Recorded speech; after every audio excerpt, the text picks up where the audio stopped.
चलो, तो previous lectures में हम लोग क्या पढ़े थे? Preparation of phenols. Preparation of phenols first method क्या था? Yellow arrange.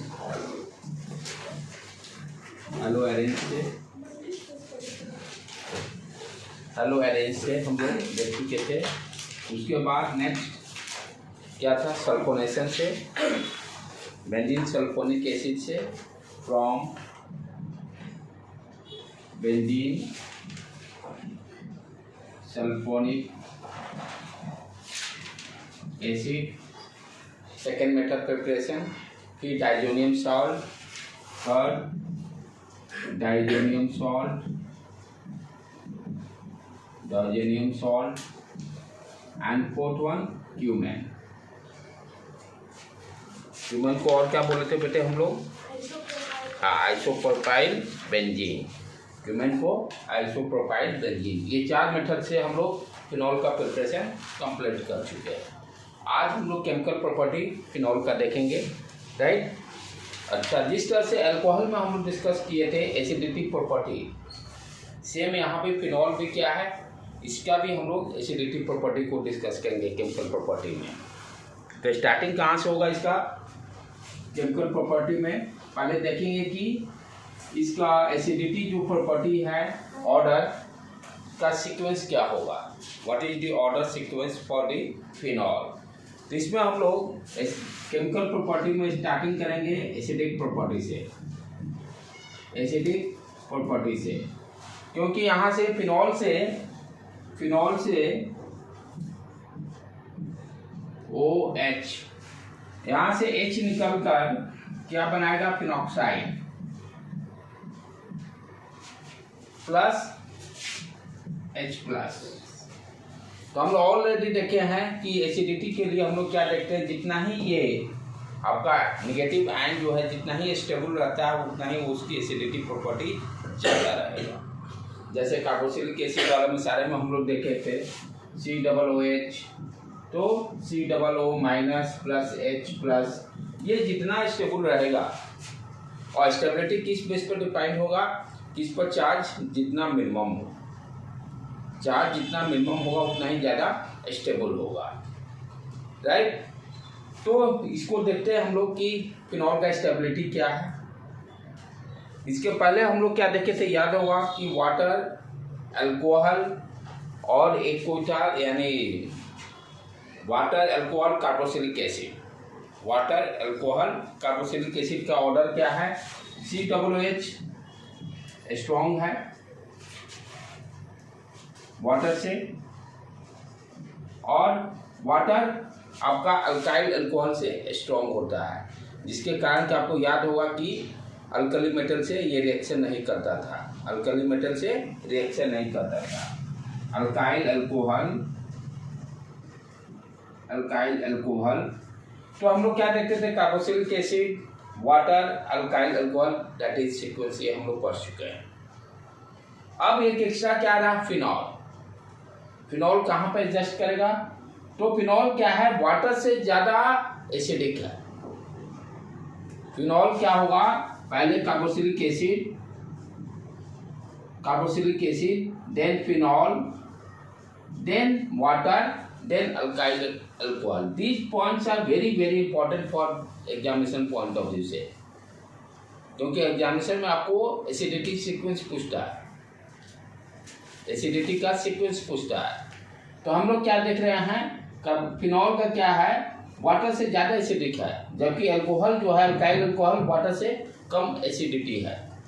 एसिडिटी किस बेस पर डिफाइंड हो रहा है? जो एनाइन बन रहा है, ऑक्साइड एनाइन जो बन रहा है, जैसे फिनॉक्साइड बन रहा है, ये जितना ही ज़्यादा स्टेबल होगा, तीनों केस में हम लोग क्या देखेंगे? H हटा देंगे वाटर से, तो नेगेटिव आयन जितना ही स्टेबल होगा उसकी एसिडिटी प्रॉपर्टी उतना ही ज़्यादा होगा। दूसरा फैक्टर क्या है एसिडिटी के लिए? डिसोसिएशन फैक्टर Ka का वैल्यू जितना ही ज़्यादा होगा, डिसोसिएशन फैक्टर जितना ही ज़्यादा होगा उतना ही वो एसिडिक कैरेक्टर ज़्यादा शो करेगा। K का वैल्यू जितना ही ज़्यादा होगा उतना ही डिसोसिएशन कांस्टेंट जिसको बोलते हैं हम लोग, इसका वैल्यू जितना ही ज़्यादा होगा वो उतना ही ज़्यादा डिसोसिएशन फैक्टर। और पीएच के टर्म में देखें तो जो पीएच जितना ही कम होगा उतना ही आपका एसिडिक कैरेक्टर होगा।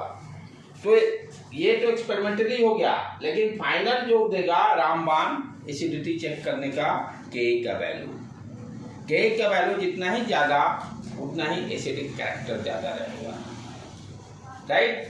तो यहाँ पर हम लोग देखें क्या, कार्बोक्सिलिक एसिड ज्यादा है फिनॉल से, फिनॉल फिर वाटर से ज्यादा है और अल्काइल अल्कोहल से ज्यादा है। इस चीज को हम लोग केमिकल प्रॉपर्टी से जस्टिफाई भी करेंगे लास्ट में, क्योंकि हम लोग क्या जानते हैं कि अल्काइल अल्कोहल का रिएक्शन देखे थे सोडियम से, सोडियम हाइड्रोक्साइड से कराए थे। मिथाइल अल्कोहल, हाँ एक चीज और ध्यान देने की बात है, मिथाइल अल्कोहल जो है वो वाटर से ज्यादा एसिडिक है compare to secondary tertiary. Sequence याद होगा पिछले लेक्चर का, उसमें एक्सेप्शन में बताया था मिथाइल अल्कोहल सोडियम हाइड्रोक्साइड से अल्कली से रिएक्शन करता है बट अदर रिएक्शन नहीं करता। इट मीन्स मिथाइल अल्कोहल का एसिडिटी वाटर से ज्यादा है, मिथाइल अल्कोहल की एसिडिटी वाटर से ज्यादा है, राइट। ये सारे डिपेंड करते हैं, ये तो ठीक है हम लोग जस्टिफाई करते हैं कि एनायन जितना स्टेबल होगा वो सारा चेक करते हैं एक्सपेरिमेंट के। और बाय मैथमेटिकली कैसे चेक करते हैं, के वैल्यू से। के का वैल्यू जितना ही ज्यादा होगा उसकी एसिडिटी प्रॉपर्टी उतना ही ज्यादा होगा, राइट। तो यहाँ पर देखेंगे कार्बोक्सिलिक एसिड का जो है के का वैल्यू है अप्रोक्सीमेटली आपका है 10⁻⁵, 10⁻⁵।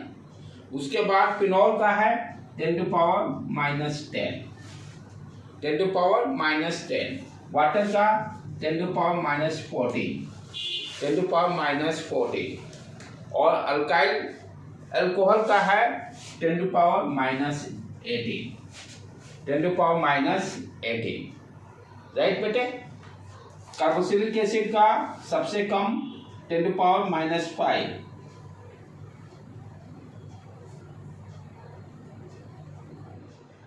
जैसे जैसे पावर बढ़ते जा रहा वैल्यू घटते जा रहा है, नेगेटिव में पावर इंक्रीज कर रहा है ना, नेगेटिव में पावर इंक्रीज करने मतलब डिस्मल वैल्यू बढ़ते चला जाएगा, उसमें जीरो लगाते जाएंगे। तो सबसे ज़्यादा के का वैल्यू कार्बोक्सिलिक एसिड का है। उसके बाद फिनॉल का है, कितना गुना ज़्यादा है 10⁵। कितने गुना ज़्यादा है 10⁵। ये भी देखें आपका अल्काइल अल्कोहल का फिनॉल में देखें कितने गुना ज़्यादा है 10⁸, राइट। वाटर कितने गुना ज्यादा है 4 टाइम्स, 10⁴ टाइम्स। तो ये सारे जो पॉइंट्स है ध्यान देना। मिथाइल अल्कोहल वाला भी बहुत मिस्टेक होता है। मिथाइल अल्कोहल इस सीक्वेंस में कार्बोक्सिलिक एसिड, फिनॉल, तब अपना मिथाइल अल्कोहल आएगा, तब वाटर आएगा, तब अल्काइल अल्कोहल, राइट। तो ये सीक्वेंस है एसिडिटी का। पहला चीज ये कॉन्सेप्ट क्लियर होना चाहिए, राइट। नेक्स्ट उसके बाद हम लोग क्या देखेंगे कि फिनॉल है, अल्काइल अल्कोहल में हम लोग क्या देखते थे कि एच आराम से इजीली लूज कर दे रहा था। एसिडिटी प्रॉपर्टी तो दिखाई दे रहा था भाई इजीली लूज कर रहा है, इसलिए उसमें एसिडिटी प्रॉपर्टी है। यहाँ पर हम क्या देख रहे हैं, फिनॉल जो है, फिनॉल आप जानते हो ऑलरेडी, क्योंकि रेजोनेंस स्टेबलाइज्ड है। फिनॉल रेजोनेंस स्टेबलाइज्ड है। जब रेजोनेंस स्टेबलाइज्ड है तो ये एच आयन को कैसे छोड़ रहा है, एच आयन को क्यों छोड़ रहा है? Why the phenol loses H ion? जब खुद स्टेबलाइज है ड्यू टू रेजोनेंस, वो खुद स्टेबलाइज है, देन एच प्लस को क्यों छोड़ रहा है? कौन सा फैक्टर है, क्या कारण है छोड़ने का? व्हाट इज द रीजन कि एच आयन को रिलीव कर रहा है? ये आपको बोर्ड के लेवल के लिए क्वेश्चन पूछता है कि फिनॉल जो है ऑलरेडी आपका रेजोनेंस स्टेबलाइज्ड है, why they lose the H ion? क्यों ये एच आयन को लूज करता है जबकि स्टेबल है? उसको लूज नहीं करना चाहिए था। लूज कोई भी आपका एलिमेंट्स लूज कर रहा है बिकॉज ऑफ स्टेबिलिटी अटेन करने के लिए। जब ये खुद स्टेबलाइज है तो इसको क्या जरूरत पड़ा एच को लूज करने का? इसका रीजन देखेंगे क्या कारण है कि फिनॉल में H अपना लूज करके H+ बना रहा है।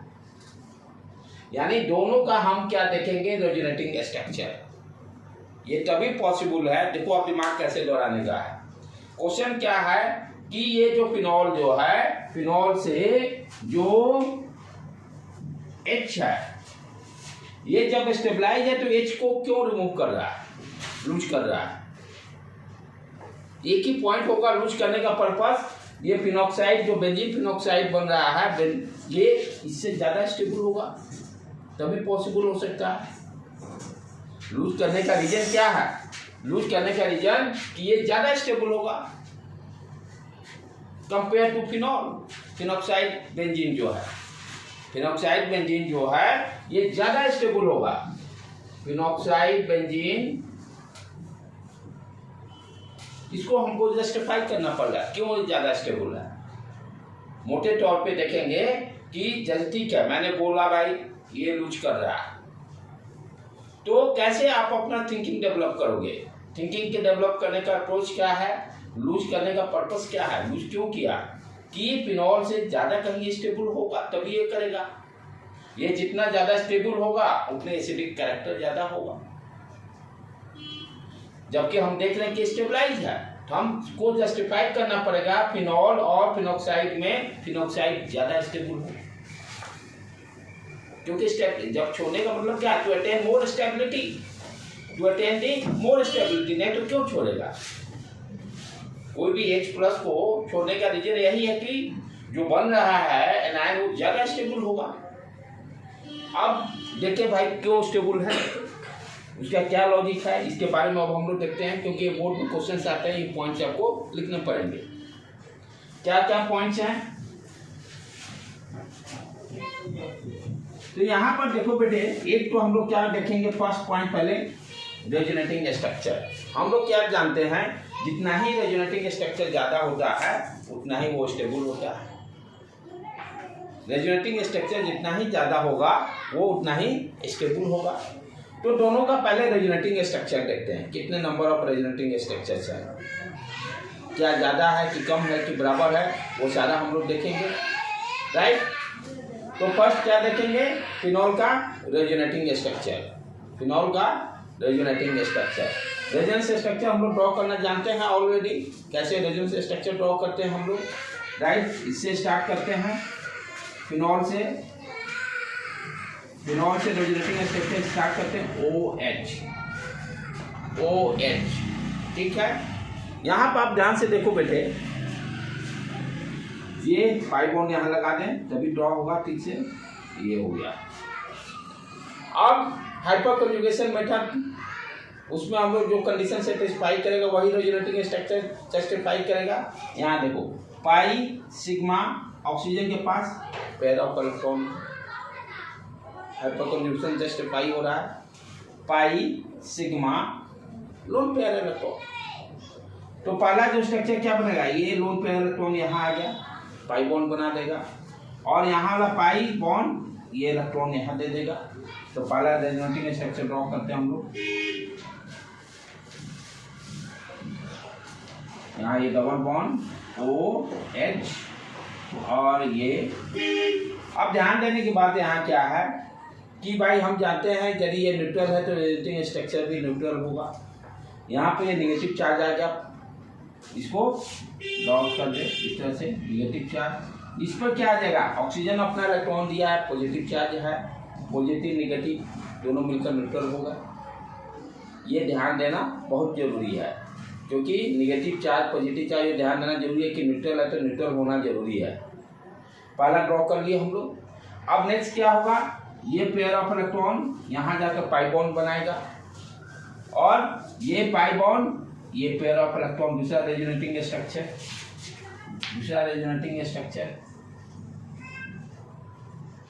OH पाई बॉन्ड, ये पेयर, ये हाँ ये देखो बेटे, राइट। ये पेयर ऑफ इलेक्ट्रॉन यहाँ पाई बॉन्ड बना दिया, और ये पाई बॉन्ड ब्रेक होकर पेयर ऑफ इलेक्ट्रॉन इसको दे दिया। तो थर्ड रेजोनेटिंग स्ट्रक्चर हम लोग ड्रॉ कर लिए। उसी तरह से फोर्थ रेजोनेटिंग स्ट्रक्चर, अब क्या होगा, ये पेयर ऑफ इलेक्ट्रॉन यहाँ पाई बॉन्ड का फॉर्मेशन कर देगा, ये पाई बॉन्ड आपका पेयर ऑफ इलेक्ट्रॉन दे देगा इसको, ड्रॉ नेक्स्ट रेजोनेटिंग स्ट्रक्चर।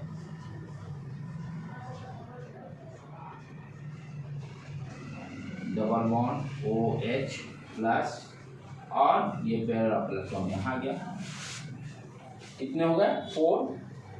अभी यहाँ पर रिपीट होने के लिए अब क्या होगा, नेक्स्ट ये पाई बॉन्ड बना देगा, राइट, और ये डबल बॉन्ड का इलेक्ट्रॉन पेयर इस ऑक्सीजन को दे देगा,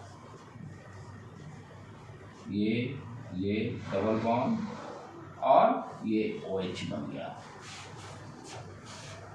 तो टोटल रेजोनेटिंग स्ट्रक्चर कितने बने, 1 2 3 4 5 रेजोनेटिंग स्ट्रक्चर बना, 5 रेजोनेटिंग स्ट्रक्चर बना।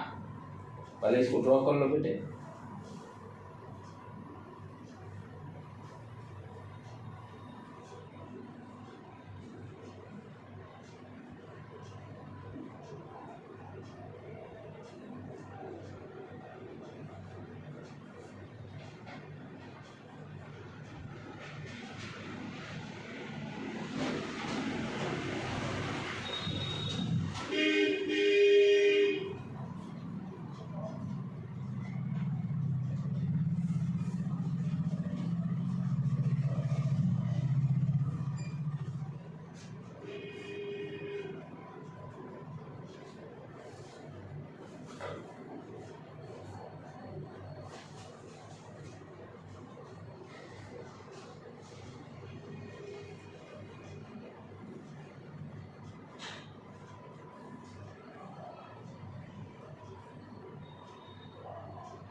ठीक है, तो इसका कितना रेजोनेटिंग स्ट्रक्चर बना, 5 रेजोनेटिंग स्ट्रक्चर, 5 रेजोनेटिंग स्ट्रक्चर बना। अब बेंजीन फिनॉक्साइड का देखें कितना बन रहा है, फिनॉक्साइड आयन का देखें कितना बन रहा है, फिनॉक्साइड आयन का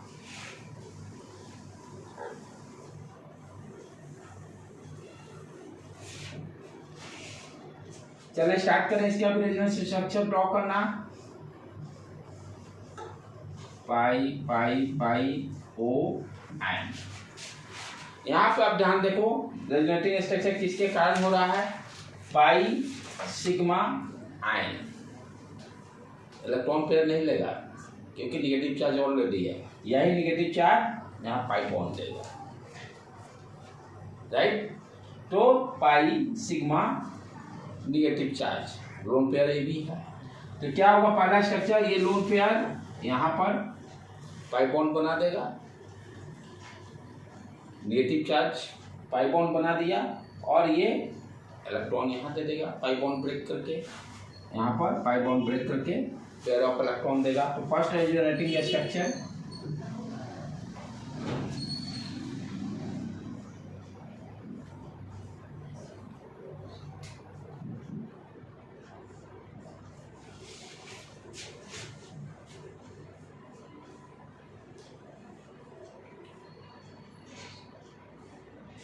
इसमें खास बात क्या है, ध्यान देने की बात है, यहाँ पर निगेटिव चार्ज पाई बॉन्ड बनाया है इसलिए ये न्यूट्रल ही रहेगा, इस पर कोई कहीं भी पॉजिटिव निगेटिव का कॉन्सेप्ट क्या हो रहा है, पहले से एक निगेटिव चार्ज है, पहले से निगेटिव चार्ज है, एक है, ठीक है, एक निगेटिव चार्ज रहना चाहिए, न्यूट्रल तो है नहीं, निगेटिव चार्ज है एक ये निगेटिव चार्ज ये दे देगा।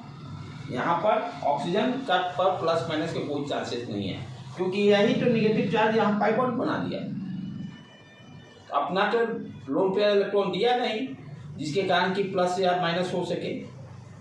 तो ध्यान देने कि यहाँ पे एक नेगेटिव चार्ज है तो यहाँ भी एक ही नेगेटिव चार्ज रहेगा। दूसरा फिर ये पेयर ऑफ इलेक्ट्रॉन पी दिया पाई बॉन्ड बनाने के लिए और ये पाई बॉन्ड अपना लोन पेयर यहाँ दे दिया। नेक्स्ट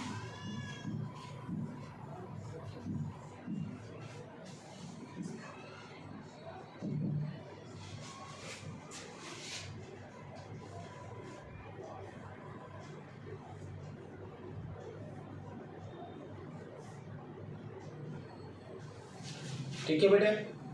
अब फर्दर फिर ये pair of loan pair electron यहाँ पाई बॉन्ड बनाएगा, ये पाई बॉन्ड ब्रेक होकर यहाँ पर लोन पेयर दे देगा। नेक्स्ट रेजोनेटिंग स्ट्रक्चर,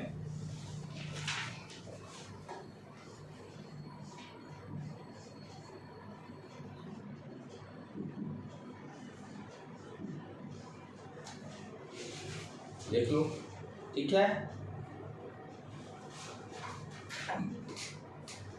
और लास्ट वन, फिर ये इसको पाई बॉन्ड बना दिया, ये तोड़कर माइनस चार्ज।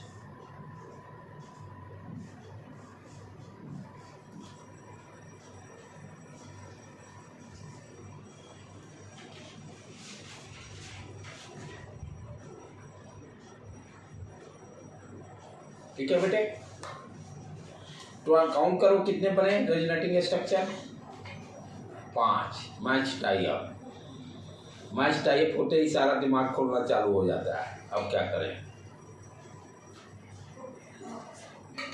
जैसे मैच में क्रिकेट में T20 में मैच टाई अप होता है, तब बॉल पे गाया जाए वाइड, सारा सिस्टम रूल रेगुलेशन लागू चालू हो जाता है। यहाँ तो उसी तरह से अब दिमाग ज़्यादा हम लोगों को खोलना पड़ेगा, क्योंकि यहाँ पर भाई कैसे करेंगे, रेजोनेटिंग स्ट्रक्चर इसका भी 5 है, इसका भी 5 है, दोनों का सेम हो गया। इस बेस पे तो दोनों का स्टेबिलिटी सेम, लेकिन मुझे क्या है प्रूव करना है, इसका ज़्यादा स्टेबिलिटी, इसकी स्टेबिलिटी ज़्यादा प्रूव करना है। अब क्या करें, यहाँ भी 5 रेजोनेटिंग स्ट्रक्चर आ गया, 5 रेजोनेटिंग स्ट्रक्चर। पर्पस क्या है, इलेक्ट्रॉन की डेंसिटी को कम करना। एक जगह कहीं भी इलेक्ट्रॉन इकट्ठा हो रहा है, उसको किसी तरह से डिस्पर्स करना, स्टेबिलिटी तभी इंक्रीज करेगा। एक जगह यदि इलेक्ट्रॉन जमा रहेगा तो अनस्टेबिलिटी बढ़ाएगा, जिसको कि हम लोग बोलते हैं, एक जगह जमा होने को लोकलाइज्ड टर्म यूज करते हैं, याद होगा। तो यदि वो जो इलेक्ट्रॉन जो है जिसको हम लोग डीलोकलाइज करें, यानी उसको डिस्पर्स करें, डीलोकलाइज करने का मतलब उसको यदि डिस्पर्स करते हैं तो स्टेबिलिटी इंक्रीज करेगा। अंडरस्टूड कॉन्सेप्ट क्या हो रहा है बेटे, यदि एक जगह इलेक्ट्रॉन ये नेगेटिव चार्ज जमा यदि रह जाता है तो अनस्टेबिलिटी इंक्रीज करेगा। यदि इस नेगेटिव चार्ज को हम डीलोकलाइज मीन्स इसको डिस्पर्स करें, आगे तरफ यदि इसका मूवमेंट बढ़ा दें तो ये मोर स्टेबल हो जाएगा, मोर स्टेबल हो जाएगा। ध्यान देने पहले अब इसमें देखिए केस में क्या हो रहा है। यहाँ पे ये जो नेगेटिव चार्ज है, ये देखो कहाँ कहाँ घूम रहा है, ऑर्थो पे आ गया, पारा पे आ गया, ऑर्थो पे, यानी डीलोकलाइज्ड हो गया, एक जगह जमा नहीं है, फिर यहाँ पहुंचा, फिर ये इसका मूवमेंट है। तो यहाँ पर स्टेबिलिटी किस बेस पे देंगे, लोकलाइज्ड और डीलोकलाइज्ड फैक्टर पर, लोकलाइज्ड एंड डीलोकलाइज्ड फैक्टर, क्योंकि resonating structure, number of resonating structure same हो गया। अनदर फैक्टर क्या इसमें इंक्लूड होगा, ये नेगेटिव चार्ज जो है डीलोकलाइज्ड हो गया। फिनॉक्साइड के केस में, फिनॉक्साइड के केस में क्या हो रहा है, ये डीलोकलाइज्ड हो रहा है। फिनॉक्साइड के केस में क्या हो रहा है, डीलोकलाइज्ड हो रहा है, ये फैक्टर यहाँ पर काम करेगा। इस पे क्या हो रहा है, उस पर देखो, उस पर क्या हो रहा है, उसमें बता रहा हूँ उसका खेला क्या हो रहा है। उसमें देखिए आप ध्यान से, प्लस और माइनस चार्ज दोनों हैं, वो दोनों को एक दूसरे को बांध के रखेगा थोड़ा सा, कंपेयर टू दिस वन, वो जल्दी छोड़ेगा नहीं। क्या है, आप देखो ऑक्सीजन से पिछला वाला इसमें, इस केस में क्या हो रहा है, इस पर प्लस चार्ज आ गया था और यहाँ पर नेगेटिव चार्ज, तो ये पॉजिटिव नेगेटिव अट्रैक्ट करेंगे, जल्दी एच को छोड़ने की कोशिश नहीं करेगा। अट्रैक्टिव नेचर के कारण क्या होगा, ये इसका जो इलेक्ट्रॉन डीलोकलाइज नहीं हो पाएगा, कम होगा respect to this one, respect to this one. इस केस में क्या हो रहा है कि पॉजिटिव और नेगेटिव चार्ज के कारण separation of positive negative charge creates the unstability. ये जो सेपरेशन जो दोनों के बीच में है पॉजिटिव नेगेटिव का, ये क्या हो रहा है, इस चार्ज को इजीली मूव करने नहीं दे रहा, नेगेटिव चार्ज को। तो इस केस में क्या हो रहा है, नेगेटिव चार्ज जो है डीलोकलाइज्ड हो रहा है, डीलोकलाइज्ड। डीलोकलाइज, डीलोकलाइज करने का मतलब नेगेटिव चार्ज का डिस्पर्शन, नेगेटिव चार्ज का डिस्पर्शन, नेगेटिव चार्ज का डिस्पर्शन हो रहा है, that will be increase. Delocalize होने के कारण क्या होगा, मोर स्टेबल होगा। डीलोकलाइज होने के कारण क्या होगा, मोर स्टेबल होगा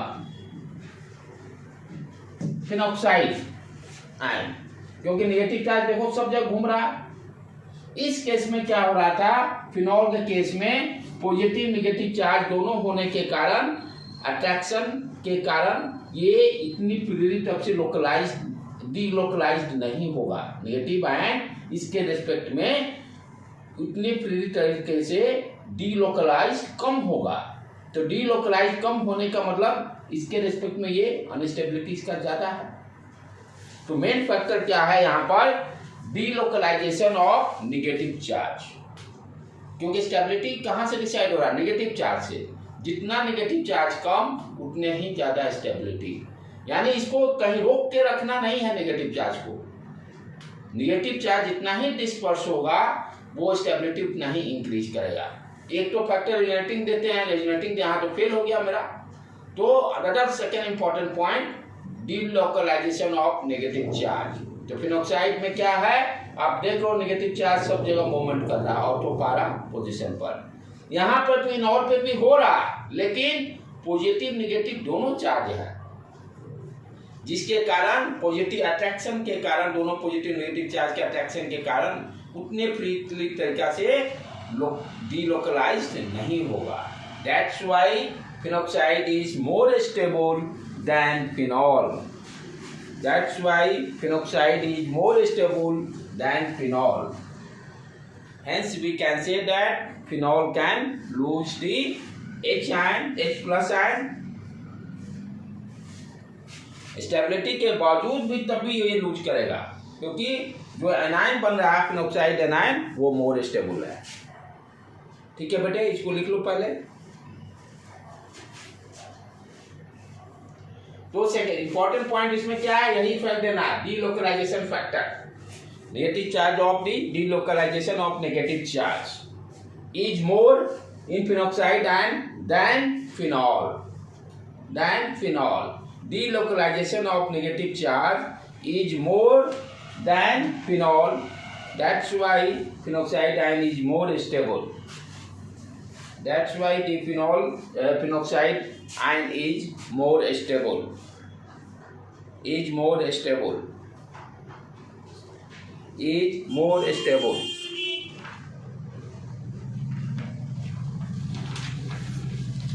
Is more stable.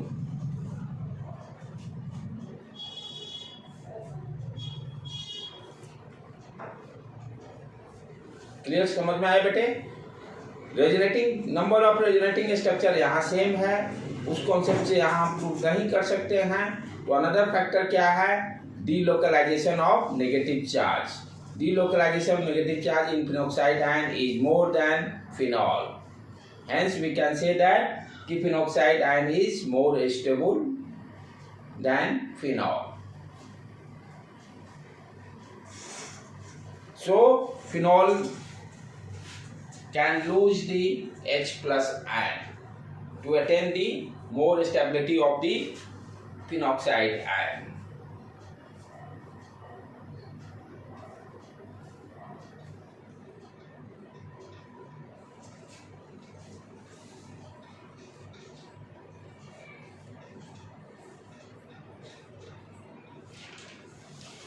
Right? तो ये तो एक पहला हो गया रीजन भाई, फिनॉल क्यों एसिडिक है। H प्लस को लूज कर रहा है, इसलिए एसिडिटी इसमें एग्जिस्ट कर रहा है, इसलिए इसमें एसिडिटी एग्जिस्ट कर रहा है। और दूसरा फैक्टर हम लोग क्या बोलते हैं, Ka का वैल्यू ज्यादा होगा, एसिडिटी ज्यादा होगा। सीक्वेंस में भी देखें, सबसे ज्यादा कार्बोक्सिलिक एसिड है, तब फिनॉल है, फिनॉल के बाद मिथाइल अल्कोहल, मिथाइल अल्कोहल के बाद वाटर, देन अल्काइल अल्कोहल। तो जो नोटबुक बनाएगा इसे उसमें दम ऊपर में टॉप पे रेड मार्क करके ये सब सीक्वेंस को डालना है। कि हर पेज पलटे आपको दिखाई दे, ये है पॉइंट इंपॉर्टेंट। अब अनदर चीज, क्योंकि पूरा आज लेक्चर हम लोग फिनॉल के एसिडिटी पे ही कर रहे हैं, तो ये तो देखे भाई क्यों एच आयन को लूज कर रहा है, इसलिए एसिडिक कैरेक्टर इसमें है।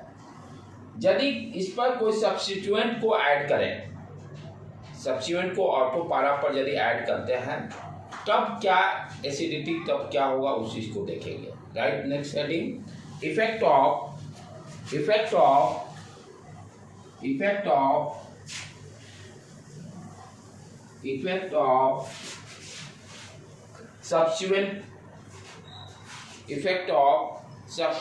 substituent on acidity, या एसिडिक सब्स्टिट्यूएंट को ऐड करने पर तब एसिडिटी प्रॉपर्टी इंक्रीज करेगा कि डिक्रीज करेगा वो देखेंगे। इफेक्ट ऑफ substituent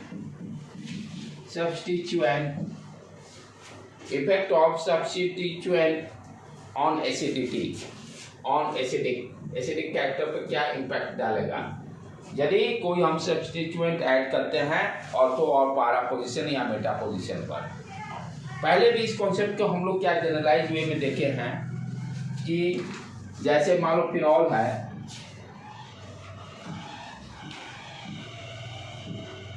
OH, यहाँ पर आप देखना होगा कि सब्स्टिट्यूएंट का नेचर कैसा है, इलेक्ट्रॉन विड्रॉइंग ग्रुप है कि इलेक्ट्रॉन डोनेटिंग ग्रुप है, इसी से डिसाइड होगा। जो X जो है सब्स्टिट्यूएंट है उसको क्या करेंगे, उसका क्लासिफिकेशन करेंगे कि इसका नेचर कैसा है। X का नेचर क्या आपका इलेक्ट्रॉन विड्रॉइंग ग्रुप है, इलेक्ट्रॉन विड्रॉइंग ग्रुप, या इलेक्ट्रॉन डोनेटिंग ग्रुप है। ये फैक्टर मुझे डिसाइड करेगा कि एसिडिक कैरेक्टर इंक्रीज करेगा कि डिक्रीज करेगा। अब ध्यान से समझने का चीज है, हमने क्या देखा कि OH यहाँ पर जो OH है इस पर यदि H आयन यदि यहाँ से रिमूव होगा तो क्या हो जाएगा, माइनस आ जाएगा। इसकी स्टेबिलिटी से ही तो डिसीजन लेते हैं कि एसिडिक ज्यादा है कि नहीं है, फिनोक्साइड आयन जो बना।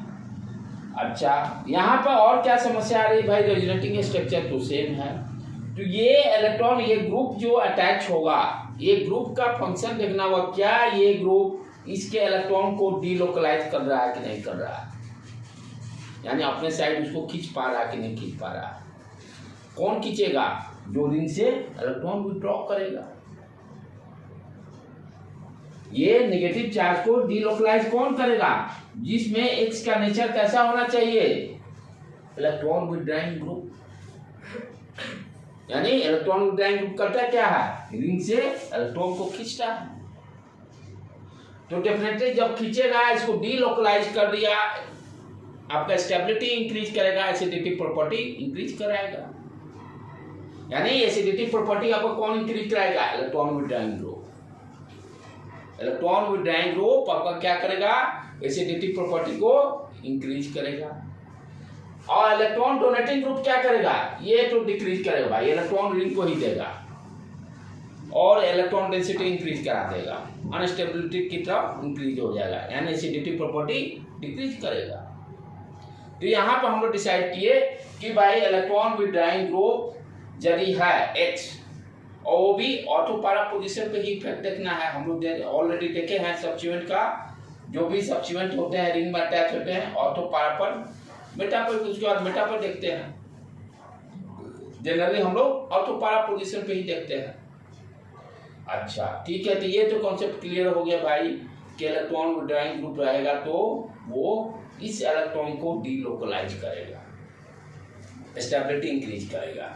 अब ये सारे इलेक्ट्रॉन विड्रॉइंग ग्रुप हम लोग जानते हैं कौन कौन होता है, -I ग्रुप और -N ग्रुप, -I ग्रुप और -N ग्रुप। ये भी कॉन्सेप्ट पहले से पढ़े हैं कि इलेक्ट्रॉन विड्रॉइंग ग्रुप कौन कौन से हो गए, इलेक्ट्रॉन विथड्रॉइंग और इसको कैसे पहचानते हैं? जिसके पास लोन पेयर इलेक्ट्रॉन रहता है, इलेक्ट्रॉन लोन पेयर जिस पर रहता है उस पर -m इफेक्ट चाहे -I वाला रहता है।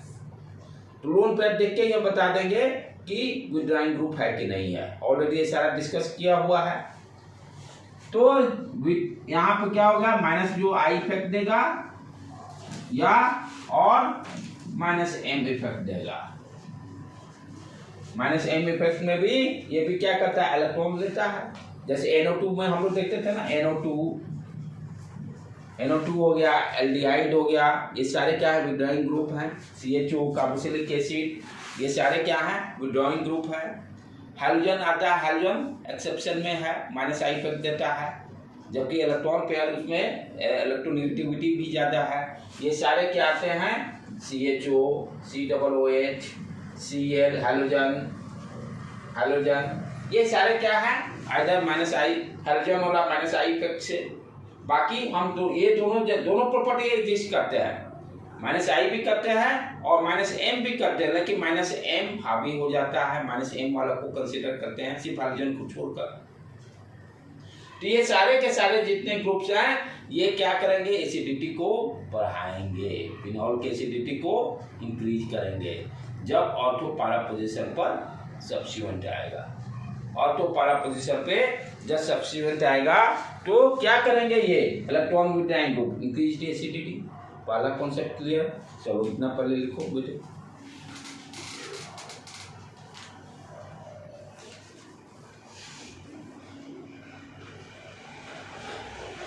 The effect of substituent on acidity first, diagram को ड्रॉ करो। Substituent X है, X if the X is electron withdrawing group, that will be increase the acidity because negative charge on oxygen delocalized. Negative charge of electron withdrawing group क्या करेगा, electron को इसको delocalise करेगा, and delocalise means उसको movement देगा, जमा नहीं रहेगा, यहाँ पर मूवमेंट करेगा, इसका मूवमेंट करेगा, मूवमेंट करेगा।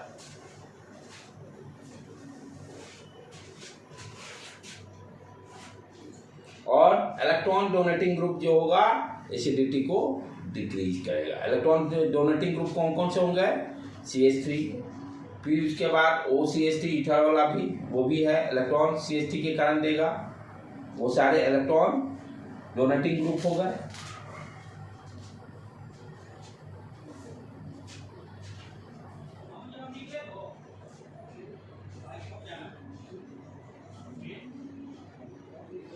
तो electron withdrawing group increases the acidity nature of phenol. Electron withdrawing group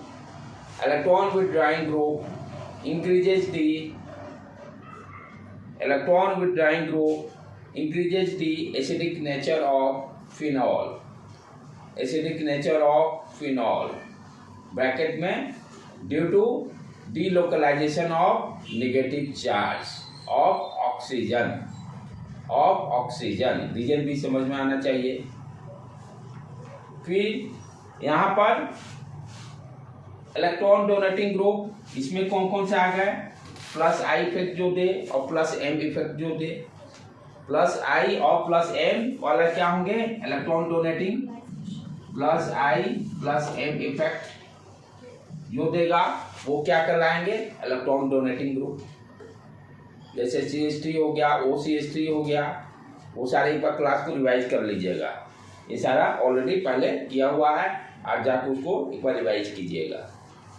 तो +I और +M electron donating group decreases the acidic nature of phenol,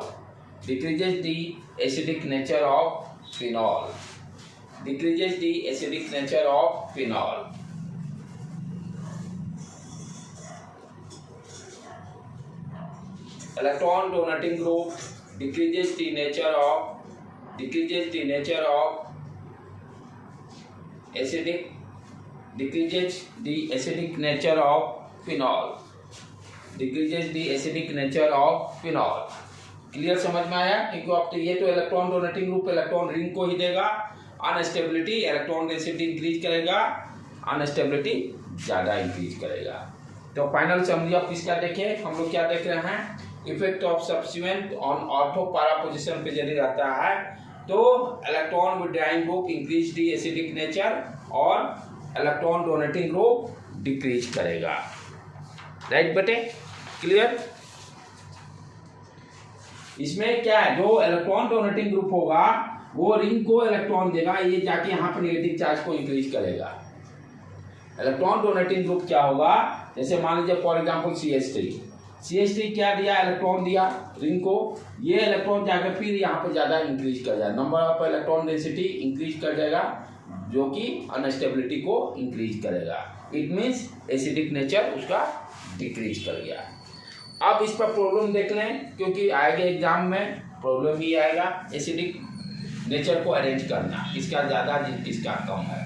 organic में आप देखिएगा तो 60 to 70% हम लोग क्या देख रहे हैं, एसिडिक नेचर अरेंजमेंट हर चैप्टर में है, शुरू से ही हम लोग देख रहे हैं एसिडिक नेचर।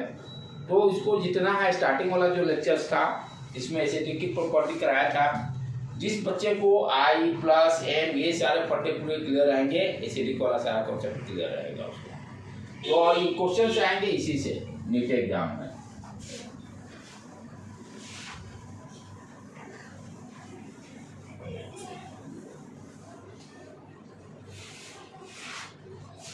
Arrange, चाहे compare the acidic nature, चाहे arrange the acidic nature in increasing order या decreasing order, जो भी दिया arrange the acidic nature in increasing order,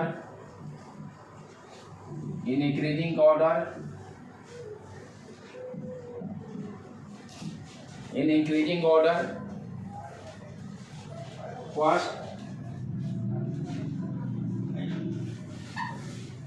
OH, B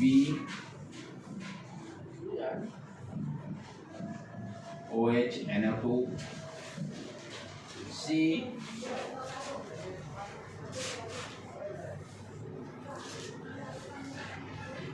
OH NO2, D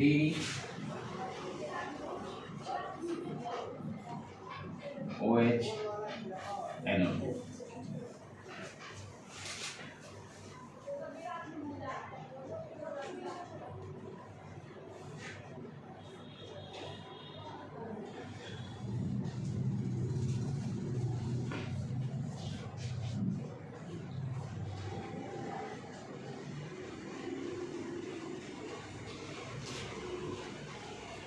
NO2 अपना कैसा ग्रुप है, सब्स्टिट्यूएंट, -M इफेक्ट देता है, -M -I इफेक्ट, यानी इलेक्ट्रॉन विड्रॉइंग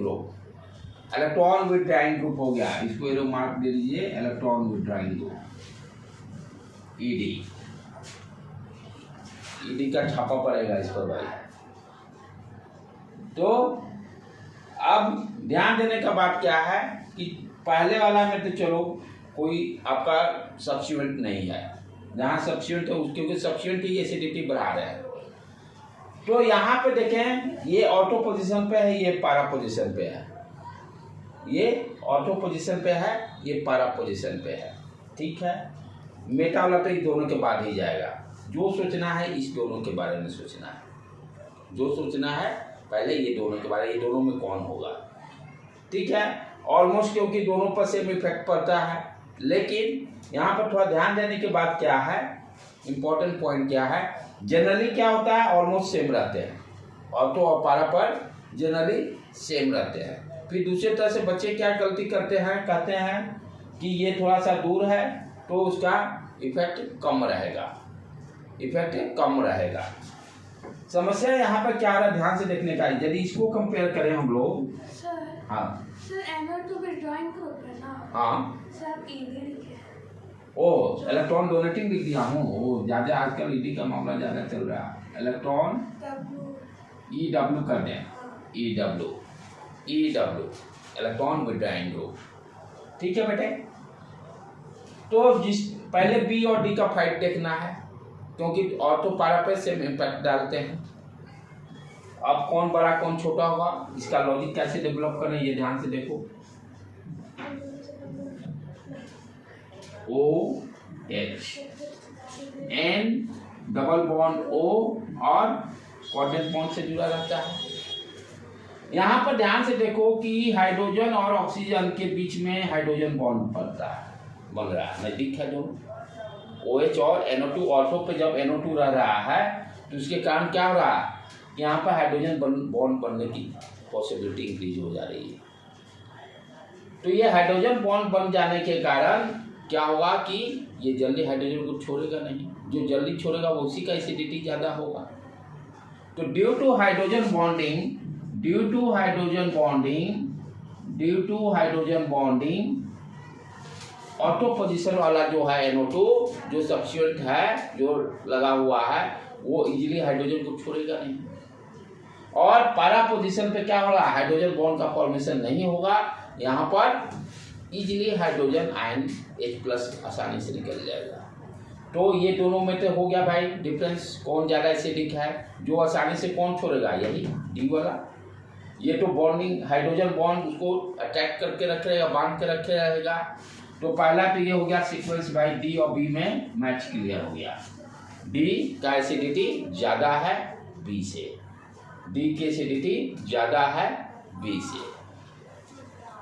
क्लियर बेटे? तो ये ध्यान देना है, ऑटो पोजीशन पर रहेगा तो हाइड्रोजन बॉन्ड बनने की चांसेस हैं, हाइड्रोजन बॉन्ड बनने की चांसेस हैं, इसलिए पारा वाला ज़्यादा आपका एसिडिक कैरेक्टर देगा। जहां पर नहीं बनेगा तो कोई दिक्कत नहीं, लेकिन जहां बनने की चांसेस हैं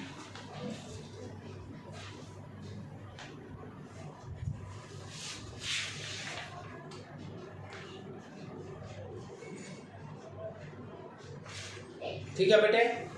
तो ये दोनों कॉन्सेप्ट क्लियर। अच्छा, अब ये दोनों में देखें तो डेफिनेटली ये भाई इलेक्ट्रॉन विड्रॉइंग ग्रुप है, तो फिनॉल से तो ज़्यादा होगा ही एसिडिक कैरेक्टर, फिनॉल से तो ज़्यादा होगा ही। तब अपना क्या आ गया, C देन A। क्लियर, समझ में आ गया बेटे? थोड़ा ब्रेक करके कर लेते हैं आप फिर।